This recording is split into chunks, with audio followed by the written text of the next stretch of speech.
My name is Margaret Thompson, and at 32, I thought I had finally found my place in this world.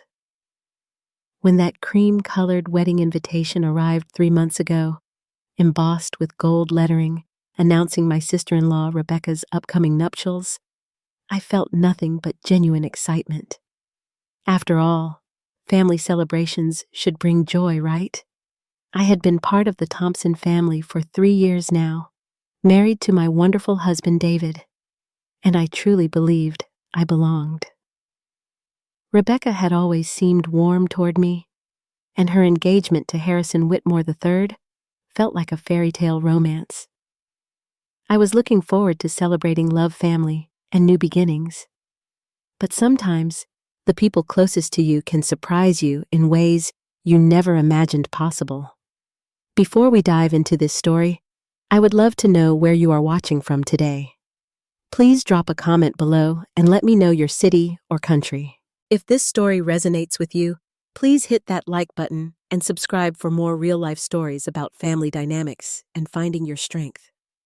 Trust me, you will not believe what happened next at this so-called family celebration, and how one moment of humiliation led to the most satisfying vindication of my entire life. To understand what happened at that wedding, you need to know about the complex family dynamics I had been navigating for 3 years. When I married David Thompson in a small ceremony back in Ohio, I thought I was gaining not just a husband, but a whole new family who would love and accept me. David came from old Connecticut money, the kind of family where trust funds and country club memberships were birthright rather than aspiration. His mother, Eleanor Thompson, had been born into the Hartwell fortune, and their Riverside estate had been in the family for 4 generations. My own background could not have been more different. I grew up in a modest 3-bedroom house in Akron, Ohio, where my father worked the night shift at the tire plant, and my mother cleaned offices downtown to make ends meet. They were hard-working, honest people who taught me that dignity came from doing your best regardless of what others thought about your circumstances. When I earned a full scholarship to Ohio State for journalism, they were so proud they framed the acceptance letter and hung it in the living room next to my high school graduation photo. Those first few months after marrying David felt like a honeymoon period with his family. Eleanor would call me dear and ask about my work at the local newspaper where I had started as a junior reporter. Rebecca, who was 2 years younger than David, seemed genuinely interested in my stories about small-town politics and community events. She would laugh at my descriptions of covering county fair pie contests and city council meetings where the biggest debate was about parking meter rates. But gradually, I began to notice subtle changes in their attitudes. When I mentioned that my parents could not afford to visit for Easter because Dad had been laid off, Eleanor's expression shifted to something that looked suspiciously like pity mixed with distaste. During family dinners, conversations would turn to topics I could not contribute to. Which families had the best summer homes in the Hamptons, whose children were attending which prestigious boarding schools, or the latest drama from their exclusive tennis club. The real turning point came when I was promoted to investigative reporter and began working on more serious stories. Instead of celebrating my career advancement, Eleanor made comments about journalism being such a demanding profession and wondered aloud if I might consider something more suitable for a Thompson wife, perhaps event planning or interior design. Rebecca started introducing me to her friends as David's wife, who works for a little newspaper, emphasizing the word little in a way that made my accomplishments sound like a hobby rather than a career. David, bless his heart, tried to bridge the gap between his family and me, but I could see the strain it caused him. He had grown up in this world of unspoken expectations and inherited privilege, and while he loved me deeply, he struggled to understand why his family's casual dismissiveness hurt me so much. When I tried to explain how their comments made me feel, he would say things like, "That's just how Mother is," or "Rebecca doesn't mean anything by it." The wedding planning process became a masterclass in subtle exclusion. Rebecca would make plans for dress shopping or venue visits, then mention them casually after the fact, always with an excuse about why I had not been included. "Oh, we went yesterday, but I know you are so busy with work," she would say, as if my career was an inconvenience rather than something to be respected. When she asked the other women in the family to be bridesmaids, I waited for an invitation that never came. Instead, she told me she wanted to keep the wedding party small and simple, which apparently meant including 6 of her sorority sisters, but not her brother's wife. As the wedding date approached, I found myself walking on eggshells, trying to prove that I belonged in this family, while they made it increasingly clear that I was tolerated rather than embraced. The engagement party had been particularly painful, as I spent most of the evening standing alone while David mingled with groomsmen and Eleanor held court with the other mothers. When people asked how I knew the family, I would say I was David's wife, only to watch their expressions change, as they clearly wondered how someone like me had ended up in this social circle. But nothing could have prepared me for what was about to happen at the wedding itself. I had chosen my outfit carefully, a conservative navy dress that was elegant but not attention-grabbing, hoping to blend in seamlessly with the other guests. I practiced small-talk topics about the beautiful venue and lovely ceremony, determined to be the perfect family member. Looking back now, I realize I was setting myself up for heartbreak by trying so hard to earn acceptance from people who had already decided I would never be good enough for their precious family name. The morning of Rebecca's wedding dawned crisp and clear, with the kind of perfect October weather that makes Connecticut look like a postcard.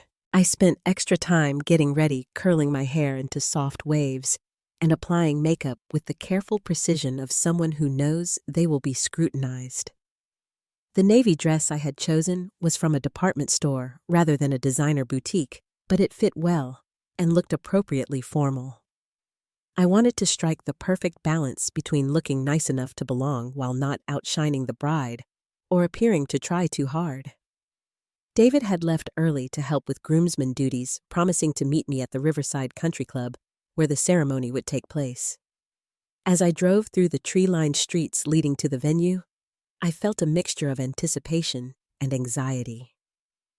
This was supposed to be a celebration of love and family, but I could not shake the feeling that I was walking into a test I had not studied for. The country club was everything you would expect from an exclusive Connecticut venue. Perfectly manicured lawns, white columns, and the kind of understated elegance that screams old money. Cars lined the circular driveway, mostly luxury sedans and SUVs that probably cost more than I made in 2 years.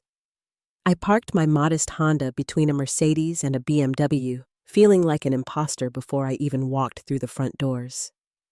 The moment I entered the club, I knew something was off.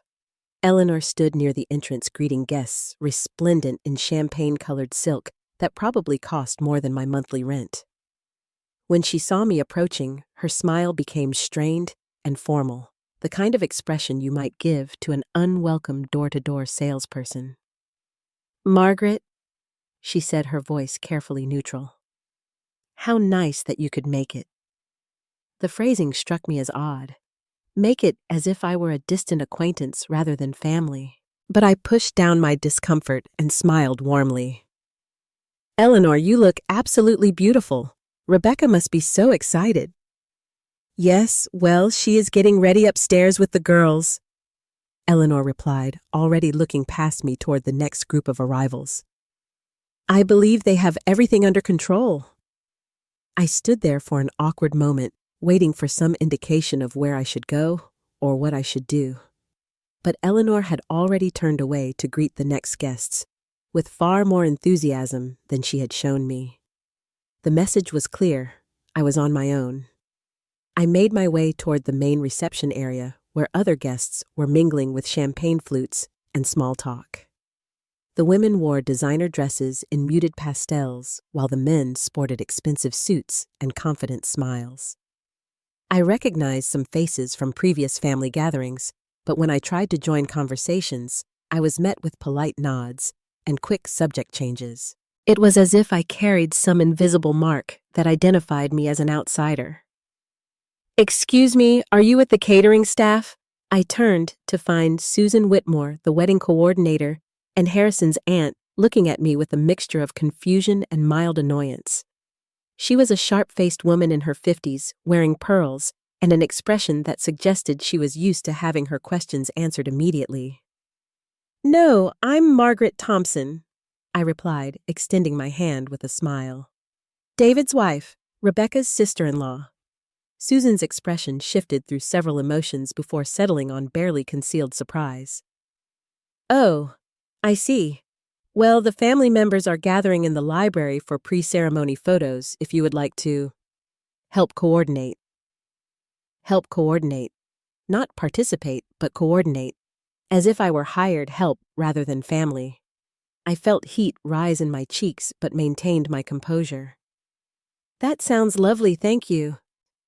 But when I made my way toward the library, I found Eleanor directing an elaborate photo session with Rebecca the bridesmaids and various family members.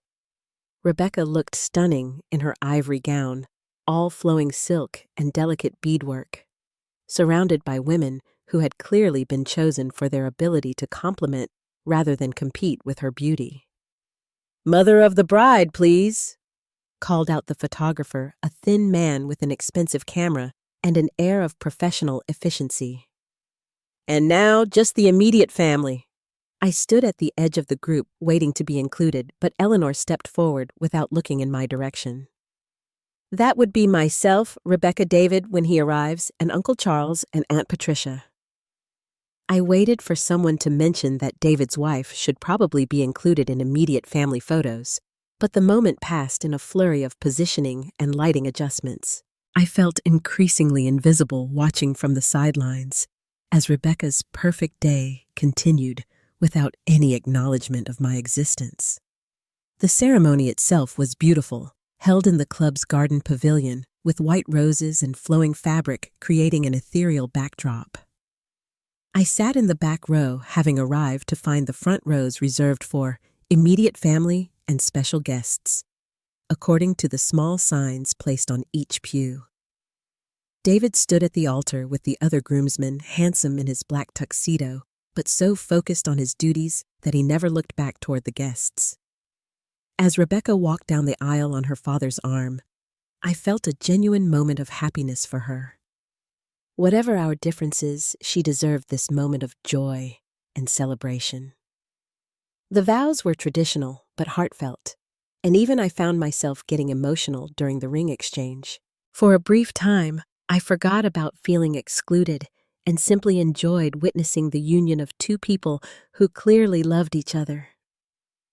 But as soon as the ceremony ended and guests began moving toward the cocktail reception, the coldness returned. I tried to find David in the crowd of congratulations and photographs, but he was swept up in groomsmen responsibilities and family obligations. I found myself standing alone near the bar, nursing a glass of wine, and watching families reunite and friends catch up with the kind of easy familiarity that comes from shared history and social connections. The conversations flowing around me were filled with references to people and places I did not know: summer houses in Martha's Vineyard, children at Ivy League schools, charity galas, and art auctions that form the social calendar of this world. I tried to participate when possible, but my stories about local news coverage and community events seemed to fall flat among discussions of international travel and private club memberships. As the cocktail hour progressed, I began to feel like a ghost haunting someone else's party. People looked through me rather than at me, and when they did acknowledge my presence, it was with the kind of polite confusion reserved for uninvited guests. I started to wonder if I should just leave early, claiming a headache, or work emergency, anything to escape the growing sense that I fundamentally did not belong in this picture-perfect celebration. But I had no idea that the worst was yet to come, and that my humiliation was about to reach heights I never could have imagined possible. The moment that would forever change my relationship with David's family began innocently enough. As the cocktail reception transitioned into dinner, guests were invited to witness the formal family photographs in the club's elegant portrait room. I had been standing near the edge of the crowd, still hoping to catch David's attention and perhaps finally feel included in the evening's festivities. The portrait room was decorated with the same white roses and soft lighting that had adorned the ceremony, creating a romantic backdrop for capturing memories of Rebecca's special day.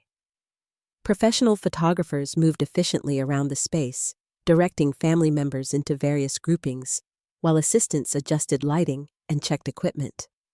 I watched as Rebecca and Harrison posed for their first official photos as husband and wife. Her dress spread perfectly around them as they gazed into each other's eyes with the kind of radiant joy that makes wedding photography so magical. The immediate family photos followed Rebecca with her parents, Harrison with his family, then various combinations of siblings, grandparents, and extended relatives. As I stood observing from what I thought was a respectful distance, one of the photographer's assistants approached me. She was a young woman in her 20s, dressed in black with a clipboard and an air of efficient professionalism. What she carried in her other hand, however, made my blood run cold. "Excuse me," she said, with a bright smile, extending a white name tag toward me. "You will need to wear this during the photo session." I looked down at the name tag in confusion, then felt my stomach drop as I read the word printed in bold black letters, Housekeeper. For a moment, I could not process what I was seeing. I blinked, thinking perhaps I had misread the tag, but there it was, in unmistakable clarity. Housekeeper. Not guest, not family member, not even Margaret Thompson. Just a job title that relegated me to the status of hired help. "I think there has been a mistake," I said quietly, my voice barely above a whisper. "I am Margaret Thompson, David's wife, Rebecca's sister-in-law." The assistant looked confused and glanced down at her clipboard. "Oh, I am sorry. Let me check with Mrs. Thompson about the arrangements." But before she could move away, I heard a voice that made my humiliation complete. Constance Hartwell. Eleanor's oldest friend, and a woman who had made her disapproval of me clear from our first meeting, was speaking in what she probably thought was a whisper, but carried clearly across the room. "Make sure she stays out of the family photos," Constance said to another woman, gesturing in my direction with the kind of casual dismissiveness usually reserved for discussing household staff. "We do not want any complications in the official portraits." The words hit me like a physical blow. I felt heat rush to my face as I realized that other guests had heard the comment and were now looking at me with expressions ranging from curiosity to barely concealed pity. Some whispered to their companions, clearly wondering what drama was unfolding before their eyes. I stood frozen still, holding the name tag that had labeled me as hired help, while the full scope of my humiliation became clear. This was not an accident or misunderstanding. Someone had deliberately arranged for me to be treated as service staff rather than family. The name tag was not a mistake. It was a message. Rebecca appeared at that moment resplendent in her wedding gown and glowing with happiness. She took in the scene, quickly me holding the housekeeper name tag, Constance's satisfied expression, and the circle of curious onlookers. For a brief moment, I thought she might intervene, might finally stand up and acknowledge that I belonged here as part of her family. Instead, she smiled with what looked almost like relief. "Oh, good," she said brightly. "I was wondering when someone would handle the coordination details. Mother was worried about having enough help for the photos." The casualness of her response was somehow worse than outright hostility. She was not angry or embarrassed by the situation. She was pleased by it. In her mind, this was exactly where I belonged, in the background managing details, staying out of the way, while the real family celebrated. I looked around desperately for David, hoping he would appear and put an end to this nightmare, but he was nowhere to be seen. Eleanor stood across the room, deep in conversation with the Whitmore family matriarch, pointedly avoiding eye contact with me. The photographer continued setting up shots, oblivious to the personal drama playing out in his workspace. The weight of a dozen conversations stopping and starting around me. The sideways glances and barely suppressed whispers, the knowledge that I had been deliberately excluded and humiliated in front of people I would have to face again at future family gatherings, all of it crashed over me at once. But in that moment of complete mortification, something unexpected happened.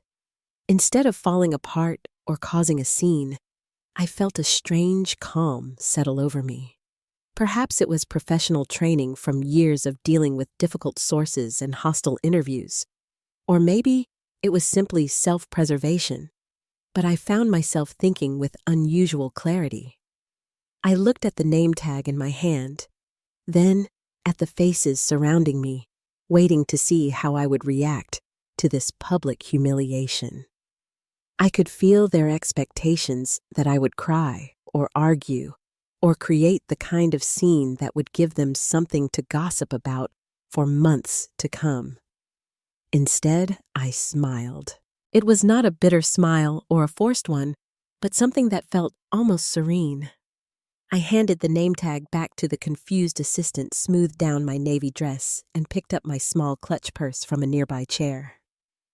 "Thank you for clarifying my role here," I said to Rebecca, my voice steady and clear enough for the surrounding guests to hear. "I think I understand perfectly now." I walked across the portrait room with measured steps, my head held high, nodding politely to guests as I passed.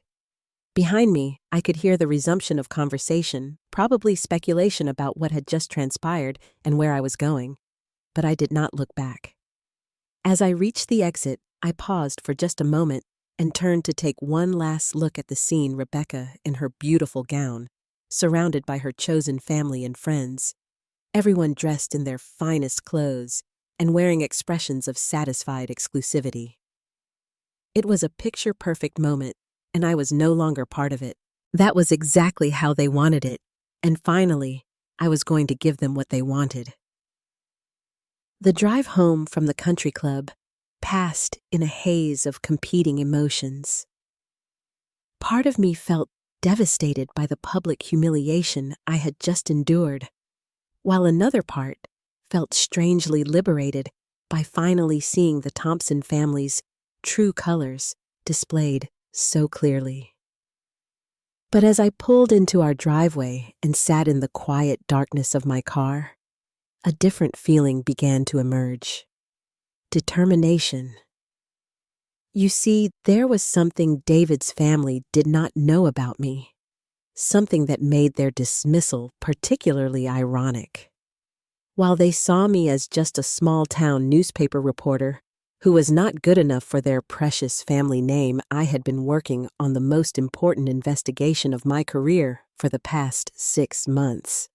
And at the center of that investigation was a name they would definitely recognize: Whitmore. I had stumbled onto the story almost by accident while researching a routine piece about municipal development contracts. What started as a straightforward examination of how local construction projects were awarded had gradually revealed a web of corruption that reached into some of Connecticut's most respected families. City officials were receiving kickbacks in exchange for steering lucrative contracts toward specific companies, and the amounts involved were staggering. For months, I had been carefully documenting meetings following money trails and building relationships with sources who could provide the evidence needed to expose the scheme. My editor at the Washington Herald, Frank Martinez, had been incredibly supportive of the investigation, even as it required longer hours and travel to interview sources across 3 different counties.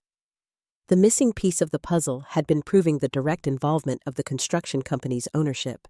We knew the bribes were happening, and we knew which projects were involved, but we needed documentation that connected the company executives to the illegal payments. That connection had remained frustratingly elusive until 3 weeks ago, when one of my sources finally agreed to provide copies of internal communications. Those documents revealed that Harrison Whitmore, senior, father of the groom and patriarch of Whitmore Construction, had not only known about the bribery scheme, but had actively orchestrated it. The evidence showed years of systematic corruption, with millions of dollars in public contracts, awarded based on illegal payments rather than competitive bidding. Schools, hospitals, and infrastructure projects had all been affected, meaning taxpayers had been overcharged while receiving substandard work. Frank and I had spent the past 2 weeks verifying every detail, consulting with legal experts, and preparing for the inevitable lawsuit that would follow publication. We had scheduled the story to run in Monday's edition, which meant it would be on newsstands and websites first thing tomorrow morning. The timing had nothing to do with the wedding. It was simply when our fact-checking process was complete and legal review had been finalized. But as I sat in my car replaying the evening's humiliations, I realized there was a certain poetic justice to the timing. The same family that had just treated me as hired help was about to learn that the little newspaper reporter they dismissed so casually had been working to expose corruption that would destroy their new in-laws and potentially impact their own social standing. I walked into our house and immediately went to my home office where I kept copies of all my research materials. Spread across my desk were months of work financial records, meeting transcripts, photographs of key players, and timeline charts that mapped out years of illegal activity. Frank had copies of everything at the Herald offices, and our legal team had reviewed every claim we planned to make. The story was solid, unassailable, and ready to print. In 12 hours, Harrison Whitmore Sr. would be front-page news across Connecticut and beyond as other outlets picked up our investigation. The wedding that had just concluded in such luxury and exclusivity would be remembered as the last moment of normalcy before everything fell apart. I thought about calling David to explain what was about to happen, but then I remembered his absence during the evening's most humiliating moments. He had been so caught up in groomsmen duties and family obligations that he had not even noticed his wife being treated like hired help at his sister's wedding. If he had stood up for me when it mattered, if he had insisted that I be treated with the respect due to a family member, perhaps I would have felt obligated to warn him about tomorrow's headlines. But he had not stood up for me. None of them had. Eleanor had orchestrated my exclusion, Rebecca had endorsed it, and David had been conveniently absent when I needed him most. They had made their choice about my value to the family, and now they would face the consequences of underestimating the woman they had dismissed. I poured myself a glass of wine and called Frank at home, knowing he would still be awake despite the late hour. Editors at major newspapers rarely sleep well the night before running a story that will generate significant attention and potential backlash. "Margaret," he answered on the second ring. "How are you feeling about tomorrow?" "More confident than ever," I replied, and I meant it. "The story is going to have maximum impact. Any second thoughts about the timing? I know your sister-in-law just got married." I thought about the name tag, about Constance's whispered instructions, about Rebecca's pleased smile when she saw me being treated as service staff. "No second thoughts at all, Frank. The investigation stands on its own merits regardless of personal timing." "Good. I have been getting calls from other outlets who have heard rumors about what we are running tomorrow. This is going to be big, Margaret. Career-defining big." After we hung up, I sat quietly in my office, surrounded by the evidence of months of careful work. Tomorrow, the same people who had looked through me at the wedding would be reading my byline on one of the biggest corruption stories in Connecticut's recent history. The irony was almost too perfect to believe. I had gone to the wedding hoping to finally earn acceptance from David's family. Instead, I had learned something far more valuable. I did not need their acceptance to know my own worth. My work spoke for itself. My integrity was intact, and my professional reputation was about to reach new heights. As I prepared for bed, I felt a sense of anticipation I had not experienced in months. Tomorrow would bring consequences for many people, including members of my own family by marriage. But it would also bring vindication for every slight, every dismissive comment, and every moment I had been made to feel like I did not belong. They had called me a housekeeper and told me to stay out of the family photos. By morning, they would see my face and name on the front page of newspapers across the state, and they would finally understand exactly who they had been dealing with all along. I woke up Monday morning to the sound of my phone buzzing incessantly on the nightstand. Even before I fully opened my eyes, I knew what that meant. The story had hit, and the response was immediate. Frank had promised to send me a photo of the front page as soon as the first edition rolled off the presses at 4 a.m., and sure enough, there was his text message with an image that made me smile, despite everything that had happened. The Washington Herald's front page featured my investigation under a headline that left no room for interpretation. Construction corruption, documents reveal years of bribery in public contracts. Below that, in slightly smaller text, Whitmore Construction at center of multi-million-dollar scheme. And there at the bottom, in the byline that had taken me years of hard work to earn, by Margaret Thompson, investigative reporter. My phone continued buzzing with notifications as other news outlets began picking up the story. Frank had been right about the impact. Within hours, every major newspaper and television station in Connecticut was running their own versions of our investigation. The story was trending on social media, and my email inbox was filling with interview requests from national news programs. But the calls that interested me most were the ones coming from familiar numbers: Eleanor's cell phone, Rebecca's number, even David's cousin Patricia, who had barely spoken to me at family gatherings. I let them all go to voicemail, curious to hear how the family was processing this unexpected development. Eleanor's message was exactly what I had expected. "Margaret, dear, I hope you realize how this story might affect the family's reputation. Perhaps we should discuss how to minimize any potential damage. Please call me as soon as possible." Rebecca's voicemail was less diplomatic. "Margaret, what have you done? Do you have any idea what this means for Harrison and me? We are supposed to be leaving for our honeymoon this afternoon, and now reporters are calling our hotel. You need to fix this immediately." The most telling call came from Constance Hartwell, Eleanor's friend, who had been so eager to exclude me from family photos just 2 days earlier. "Mrs. Thompson, I believe there may have been some misunderstandings at the wedding. Perhaps we could arrange a time to speak about the importance of family unity during challenging times." I listened to each message with growing amusement. The same people who had treated me as invisible hired help were now desperately trying to reach me, presumably hoping I could somehow make the story disappear or minimize its impact on their social circle. The irony was not lost on me that they were finally acknowledging my existence, but only because they needed something from me. David's message was different, tinged with confusion and what sounded like genuine concern.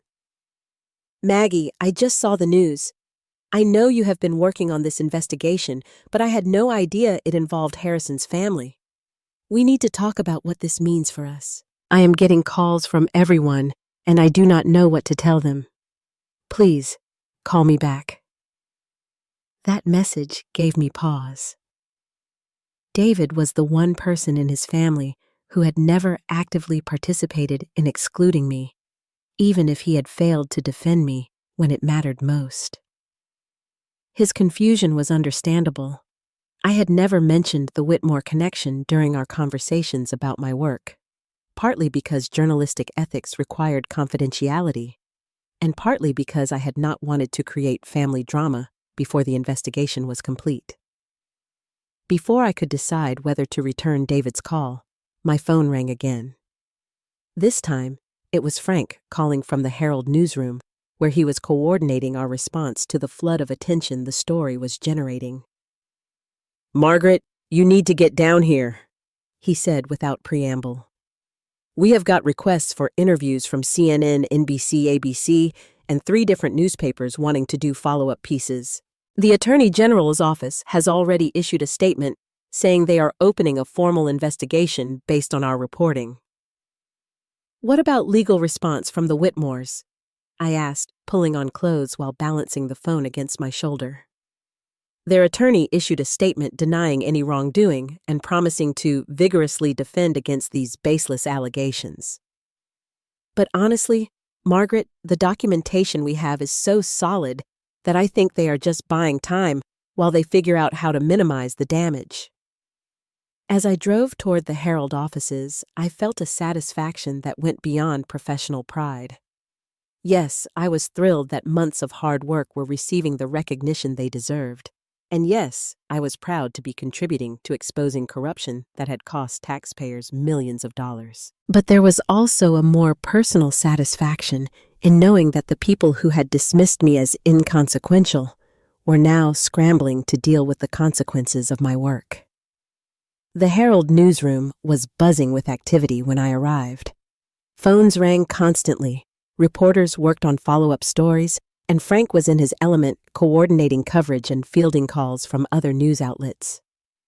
When he saw me walk in, he broke into a grin that reminded me why I loved working in journalism despite all its challenges. "There she is," he announced to the newsroom, prompting a round of applause from my colleagues. "The reporter who just brought down one of Connecticut's biggest construction companies." The next few hours passed in a blur of interviews and coordination meetings.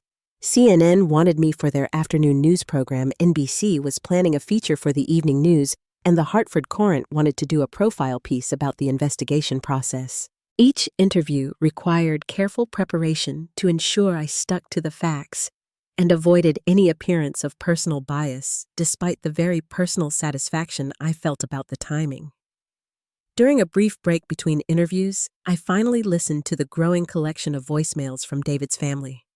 The tone had shifted noticeably as the day progressed and the story gained national attention. Eleanor's later messages were less demanding and more pleading. Rebecca's calls had devolved into tearful accusations, and even David's messages had taken on an edge of frustration that I had never heard before. But the most interesting development came in a call from Harrison Whitmore Sr. himself. His voice was controlled but strained as he left a message requesting a meeting to discuss the situation like reasonable adults. The implication was clear. He wanted to offer me something in exchange for backing down from the story or softening its impact. That call confirmed what I had suspected all along. The investigation was not just solid, it was devastating. When powerful people start requesting personal meetings with the reporters who are exposing them, it usually means they know the evidence is unassailable, and they are looking for any possible way to limit the damage. I called Frank over to listen to the voicemail, and his reaction was immediate. "Do not even think about meeting with him, Margaret. Anything he says to you now could be construed as an attempt to influence ongoing coverage. We stick to official channels and let our reporting speak for itself." As the afternoon wore on, and I completed interview after interview, I began to understand the full scope of what was happening. This was not just a local corruption story anymore. It had become a national example of how investigative journalism could hold powerful people accountable for their actions. My name and my work were being discussed on cable news programs and in newspaper editorial rooms across the country. But the most satisfying moment came when Frank handed me a printout of social media reactions to the story. Mixed in with the political commentary and journalism praise was a tweet that made me laugh out loud. Imagine calling someone just the housekeeper and then seeing their byline expose massive corruption the next morning. Some people really don't know who they're dealing with. Someone at the wedding had clearly shared the story of my humiliation, and now it was spreading across social media as an example of poetic justice. The narrative was writing itself. The family who dismissed the reporter as hired help had to wake up and see her name on the front page of every newspaper in the state. By 5 o'clock, I was exhausted but exhilarated. The story was holding up under scrutiny. My reporting was being praised by colleagues across the industry, and the investigation had already prompted official action from law enforcement. Most importantly, I had proven to myself and to everyone who had underestimated me that my work had value far beyond what David's family had ever recognized. As I prepared to leave the newsroom, Frank pulled me aside for a private conversation. "Margaret, I want you to know that this investigation is going to open doors for you that you might not have imagined. I have already gotten calls from editors at major newspapers asking about your availability. This is the kind of work that wins awards and builds careers." I thanked him for his support throughout the investigation, but privately, I was thinking about more immediate concerns. I still had to go home and face David, who had been calling repeatedly throughout the day with increasing urgency. I still had to navigate the family relationships that had been damaged not just by my reporting, but by their own actions at the wedding. Most importantly, I had to decide what this success meant for my future, both professionally and personally. The woman who had walked out of that country club 2 nights ago feeling humiliated and excluded was not the same person who is now fielding interview requests from national news programs. That woman had learned something valuable about her own strength, and she was not going to forget it anytime soon. The confrontation I had been anticipating all day finally came when I walked through our front door at 6:30 that evening. David was waiting in the living room, still wearing the same clothes from his morning lectures at the university, his usually neat hair disheveled from running his hands through it. The coffee table was covered with newspapers, all featuring different versions of my investigation, and his laptop was open to what looked like a news website. "We need to talk," he said without preamble, his voice carrying a tension I had rarely heard before. "Do you have any idea what kind of day I have had?" I set down my purse and looked at the man I had married 3 years ago, trying to read the emotions playing across his face. There was frustration, certainly, and confusion, but also something that might have been hurt. "I imagine it has been difficult," I replied carefully. "But probably not as difficult as the day Harrison Whitmore Sr. is having." "This is not a joke, Margaret," David snapped, then immediately looked apologetic for his tone. "I am sorry. I did not mean to snap at you, but I have been getting calls all day from family members, colleagues, even students who recognized our name in the news. Everyone wants to know if I knew about your investigation, if we planned this timing deliberately, if I helped you gather information." I sat down on the couch across from him, noting how he had arranged the newspapers so that my byline was clearly visible on each front page. "And what did you tell them?" "I told them the truth, that I knew you were working on an investigation about municipal corruption, but I had no idea it involved Harrison's family until I saw the news this morning. But honestly, Margaret, the timing feels—" He paused, searching for the right word. "Feels what?" I prompted, though I suspected I knew what he was going to say. "Calculated, deliberate, like you planned to publish this story right after the wedding to cause maximum embarrassment to my family." The accusation hung in the air between us, and I felt my own anger beginning to rise. "Your family," I repeated slowly. "Interesting that you still call it that, considering how they treated me at the wedding." David looked confused. "What do you mean? I know things were a bit hectic, but that is normal for weddings. Everyone was busy with their responsibilities." I stared at him in disbelief. "David, your family gave me a name tag that said Housekeeper and told me to stay out of family photos. They treated me like hired help in front of 50 guests. Where exactly were you when that was happening?" For the first time since I had arrived home, David looked genuinely uncertain. What are you talking about? A name tag?" Over the next 20 minutes, I recounted every detail of Saturday evening: the cold reception, the pointed exclusions, Constance's whispered instructions, Rebecca's pleased response to my humiliation, and finally the name tag incident that had prompted my early departure. David listened with growing horror, occasionally asking for clarification, but mostly just absorbing the reality of what his family had done. "Margaret, I had no idea," he said finally, his voice quiet with what sounded like genuine remorse. "I was so caught up in groomsmen duties and helping with last-minute arrangements that I barely saw you all evening. If I had known what was happening—" "What would you have done?" I asked, and the question was not rhetorical. Would you have stood up to your mother, confronted Rebecca, insisted that I be treated with respect? David was quiet for a long moment, and his silence was more telling than any answer he might have given. We both knew that in 3 years of marriage, he had never once challenged his family's treatment of me. He had always chosen the path of least resistance, hoping that time and patience would eventually win them over. The investigation timing really was coincidental, I said, filling the uncomfortable silence. Frank and I have been working toward publication for weeks based on our fact-checking timeline and legal review process. The wedding date had nothing to do with our editorial calendar. But you could have warned me, David said, and now his voice carried a note of hurt. You could have told me that my sister's new husband's family was about to be destroyed by your reporting. Could I? I challenged. When have you ever kept information from your family when it might affect their interests? If I had told you 3 weeks ago that Harrison's father was at the center of a corruption investigation, would you have been able to keep that confidential until publication?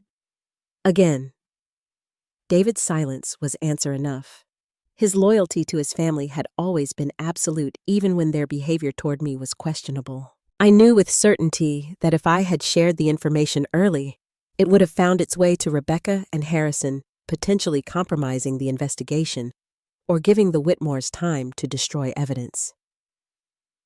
This is going to destroy Rebecca's marriage, David said finally. Harrison is talking about legal action against the Herald, but his father's attorney is apparently advising the family to stay quiet and cooperate with any official investigations. Rebecca called me crying earlier, saying their honeymoon is ruined, and she does not know if they can weather this scandal. I felt a pang of sympathy for Rebecca, despite everything that had happened at the wedding. Getting married only to discover that your new father-in-law is facing federal corruption charges would be devastating for anyone. But my sympathy was tempered by the memory of her satisfied smile when she saw me being handed that name tag. I am sorry Rebecca is going through this, I said, and I meant it. But the investigation was necessary regardless of personal connections. Millions of dollars in taxpayer money was stolen, David. Schools and hospitals received substandard construction because contracts were awarded based on bribes rather than merit. That is bigger than any individual family's comfort. I know you are right about the importance of the story, David admitted. And I am proud of your work, Margaret. I really am. But I also know that our relationship with my family is going to be complicated going forward. That was probably the understatement of the year. Eleanor had left 3 more voicemails during my afternoon interviews, each one more desperate than the last. Rebecca's calls had evolved from angry to pleading to threatening legal action of her own. Even David's father, who rarely involved himself in family drama, had called to express his concern about the situation. But the call that had surprised me most was from David's cousin Patricia, who had left a message that was entirely different in tone from the others. Margaret, I just wanted to say that your investigation is incredible journalism, and I am sorry for how some family members have treated you over the years. You deserve better, and I hope this story gets the recognition it deserves. Patricia's message reminded me that not everyone in David's extended family shared Eleanor and Rebecca's attitudes toward my background and profession. But it also highlighted how isolated I had been from the family members who might have been allies if I had been given the chance to know them better. What do you want me to do? David asked, and I could hear the exhaustion in his voice. How do we move forward from here? It was a fair question, and one I had been thinking about all day between interviews. The success of the investigation had given me confidence and opened professional opportunities I had never imagined. But it had also forced me to confront some hard truths about my marriage and my place in David's family. I want you to understand why this story mattered to me beyond just professional pride, I said carefully. Your family has spent 3 years treating me like I did not belong, like my work was not important, like I was somehow beneath their social standards. Saturday night was just the culmination of years of subtle exclusion and dismissiveness. "I know they can be difficult," David said, and I could see him struggling with the conflicting loyalties he had been navigating for years. "Difficult," I repeated. "David, they literally labeled me as hired help and told me to stay out of family photos. That goes beyond difficult into deliberate humiliation." For the first time since I had come home, David looked truly angry, but I could see that his anger was finally directed at the right targets. "I am going to call my mother and Rebecca tonight," he said firmly. "This behavior is unacceptable, and it stops now." It was the strongest statement David had ever made about his family's treatment of me, and I felt a spark of hope that our marriage might survive this crisis. But I also knew that phone calls and apologies would not be enough to repair the damage that had been done both at the wedding and over the previous 3 years. "I appreciate that," I said. "But David, I also need you to understand that everything has changed now. I am not the same person who went to that wedding hoping to earn your family's acceptance. I do not need their approval anymore, and I am not going to tolerate being treated as less than equal ever again." David nodded slowly, and I could see him beginning to understand the fundamental shift that had occurred. The woman he had married had always been strong and accomplished, but she had also been willing to minimize herself to keep peace with his family. That woman was gone, replaced by someone who knew exactly what she was worth and would not accept anything less than full respect. "What does that mean for us?"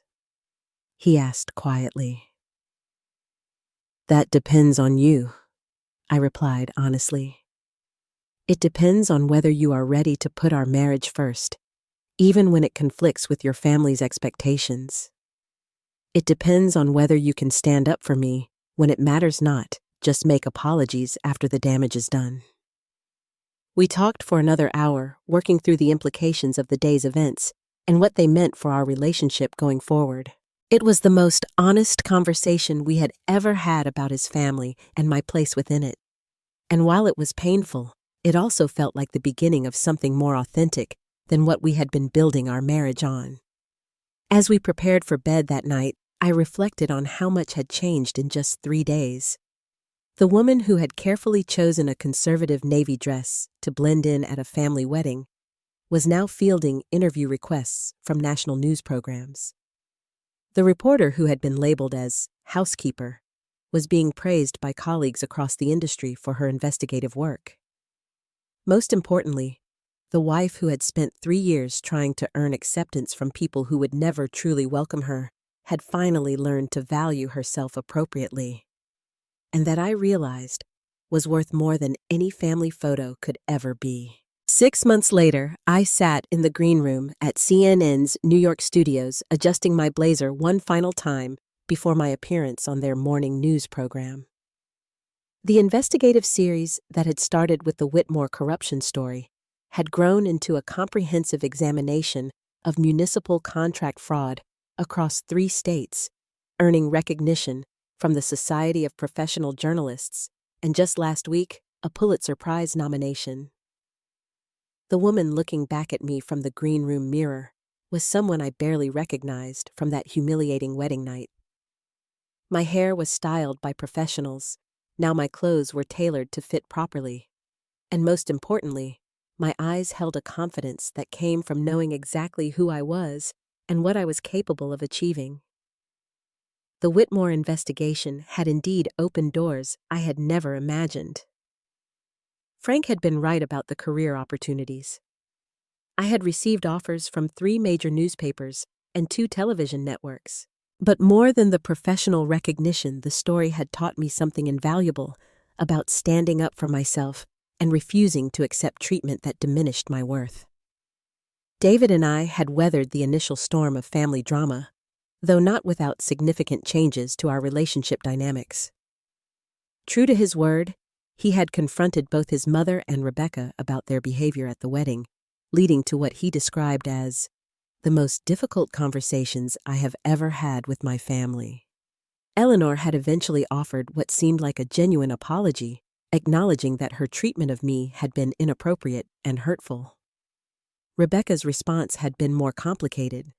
The corruption investigation had indeed derailed her honeymoon and cast a shadow over the early months of her marriage.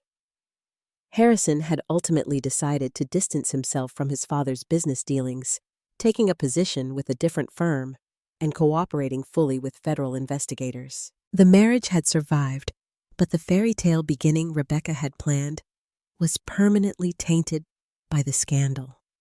For several months, family gatherings had been tense affairs where everyone seemed to be walking on eggshells.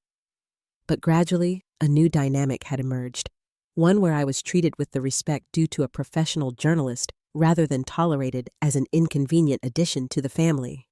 It helped that my work continued to receive national attention, making it difficult for anyone to dismiss my career as a little newspaper job. The most significant change, however, had been in my relationship with David himself. The crisis had forced him to examine his own behavior and priorities in ways that 3 years of marriage counseling might not have achieved. He had learned to advocate for me proactively rather than apologetically, and our partnership had grown stronger as a result. Just last month, at Eleanor's 75th birthday celebration, I had watched David quietly but firmly redirect conversation when one of his aunts made a dismissive comment about investigative journalism bias. The David who had been absent during my wedding humiliation had been replaced by a husband who understood that protecting our marriage sometimes meant challenging his family's assumptions. "Ms. Thompson, you are on in 5 minutes." The production assistant's voice brought me back to the present, and I gathered my notes for the interview about investigative journalism ethics and the importance of local reporting. It was a topic I had become passionate about speaking on, partly because I wanted to encourage other reporters to pursue difficult stories despite potential personal costs. As I walked toward the studio, I thought about all the people who had underestimated me over the years. The wedding guests who had whispered about my background. The sources who had initially doubted a small-town reporter could handle a complex investigation. Even the family members who had seen me as an inconvenient obstacle to their social aspirations. But mostly, I thought about that name tag and how a moment of deliberate humiliation had become the catalyst for the most successful period of my professional life. The people who had tried to label me as housekeeper and exclude me from their family photos had inadvertently given me the motivation to prove exactly who they were dealing with. The irony was that I had spent 3 years trying to earn acceptance from people whose opinion ultimately did not matter. My worth was not determined by whether Eleanor approved of my background or whether Rebecca considered me worthy of inclusion in family photos. My value came from my work, my integrity, and my willingness to stand up for what was right, even when it was personally difficult. Welcome back to CNN This Morning. I am joined now by Margaret Thompson, the investigative reporter whose corruption expose last year led to federal charges against prominent Connecticut construction executives. As the interview began, I smiled at the irony of hearing my name and accomplishments introduced to a national television audience. 6 months ago, I had been handed a name tag that reduced me to a job title designed to exclude and diminish. Today, my actual job title was being used to introduce me as an expert worthy of national attention. The questions were thoughtful and challenging, focusing on the importance of investigative journalism in holding powerful people accountable. I spoke about the responsibility reporters have to their communities, the careful process of verification and fact-checking that protects both sources and subjects, and the personal costs that sometimes come with pursuing difficult stories.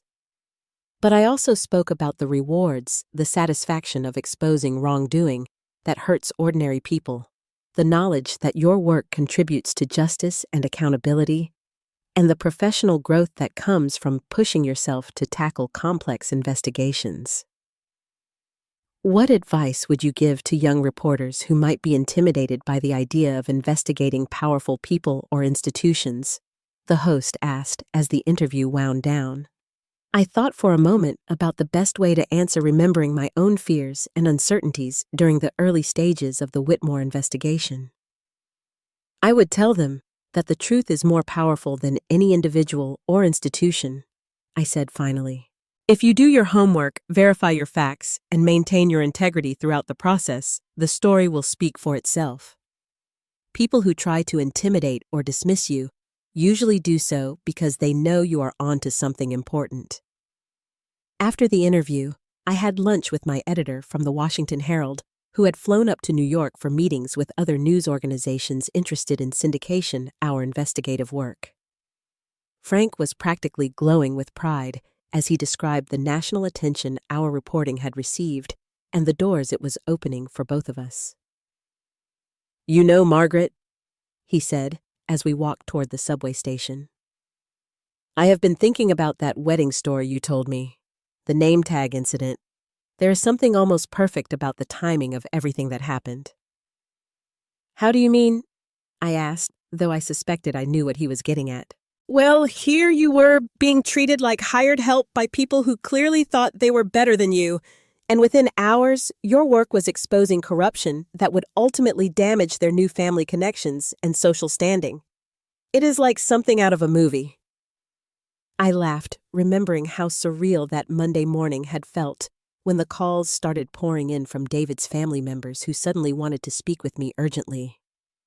The timing really was coincidental, but I have to admit there was some satisfaction in the irony. "The best part," Frank continued, "is that you did not plan it as revenge. You were just doing your job with integrity and professionalism. The fact that it ended up being such perfect poetic justice was just, well, justice." As my train pulled into Penn Station that evening, I reflected on how much my life had changed since that humiliating wedding night. The professional recognition was gratifying, but the personal growth was even more valuable.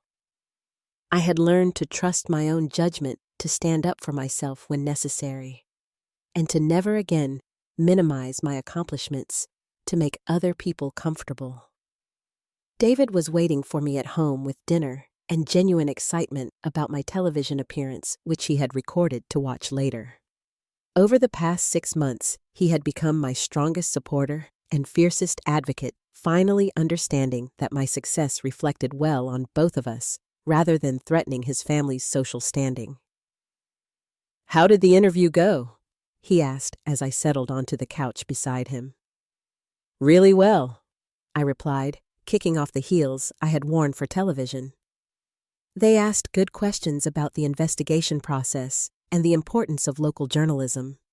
It felt good to talk about the work rather than just the drama surrounding it. "I am proud of you," David said simply, and I could hear in his voice the sincerity that had sometimes been missing during our early years together. "Not just for the professional success, but for how you handled everything with my family. You could have been vindictive or petty, but you just focused on doing excellent work. That says a lot about your character." I thought about his words as we settled in to watch a movie, and I realized he was right about my approach to the situation. When David's family had treated me poorly, I had not plotted revenge or looked for ways to hurt them in return. I had simply continued doing the work I believed in with the integrity and professionalism that had always guided my career. The fact that their humiliation of me had been followed so quickly by exposure of corruption in their new extended family was truly coincidental, but it had taught all of us valuable lessons about assumptions and respect. They had learned not to judge people based on their backgrounds or dismiss their capabilities. I had learned to value myself appropriately regardless of others' opinions. Most importantly, David and I had learned to build our marriage on mutual respect and support, rather than trying to balance competing loyalties. We were stronger as a couple because we had weathered this crisis together and emerged with a clearer understanding of our priorities and values. As I prepared for bed that night, I caught sight of my reflection in the bathroom mirror and smiled at the confident woman looking back at me. She bore little resemblance to the nervous person who had spent so much time worrying about earning acceptance from people who were never going to truly welcome her anyway. The name tag that had once symbolized my exclusion and humiliation had ultimately become a reminder of my own resilience and worth. Sometimes, the worst moments in our lives become catalysts for the best changes. And sometimes, the people who try to diminish us end up giving us exactly the motivation we need to prove our true value. I had gone to that wedding as someone seeking acceptance and belonging. I had left as someone who understood that my worth was not determined by others' approval. And in the months that followed, I had built a life and career that reflected my actual capabilities rather than other people's limited expectations. Have you ever had a moment when someone underestimated you, only to be proven spectacularly wrong? I would love to hear your stories in the comments below about times when you turned humiliation into motivation, or when standing up for yourself led to unexpected opportunities. If this story resonated with you, please give it a like and subscribe for more tales about finding your strength in difficult family situations. Share this with someone who might need a reminder about their own worth and capabilities. Thank you for listening to my story, and remember that sometimes the people who try to put you in your place are just showing you exactly where you do not want to stay. Keep believing in yourselves and never let anyone convince you that you are less than you truly are.